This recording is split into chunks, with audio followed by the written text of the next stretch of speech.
Okay, so my fourth language journal is going to be about the different ways people use the word hot. The word hot could be used has various different meanings. It could be used in many different ways, and I'll provide a few examples of that. So, one way that could be used is like people can use it to like, describe the degree of heat something is. So, like, an example of using that, like being outside, would be like, oh, I can't believe it's 97 degrees out. Like, it's so hot. Like, that's describing the temperature outside.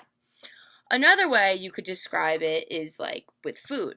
So, like, an example of that would be like, oh, those peppers were so spicy and hot.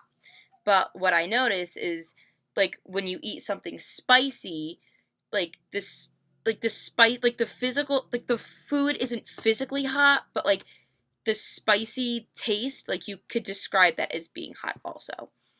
But you could also describe like your food like being physically hot. Like, oh, like don't touch the casserole yet. Like it's still hot. Like that's a different type of hot than a spicy hot. Like a spicy hot would be describing the taste, and like an actual hot would be describing like the physical food like still being hot.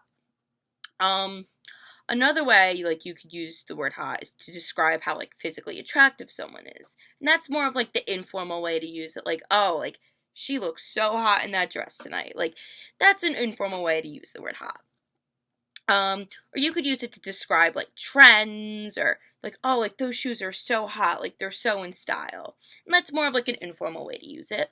Another informal way to use it is to describe like trends or something going on, like, oh, like that's a hot topic. Like an example of that in a sentence would be like, same sex marriage is a hot topic going on in the United States. So, you could use hot in like a formal way, an informal way. A more formal way would be like discussing, like the degree of heat of something. And like a more informal way would be using it to describe like something that's more like popular or fashionable, like with the example I gave before, like, oh, like those shoes are so hot, or like trying to like describe someone who's physically attractive. Like that's more of like an informal way to use it. So these are the observations that I picked up on the word hot, which I thought were very interesting. And yeah, that's about the word hot.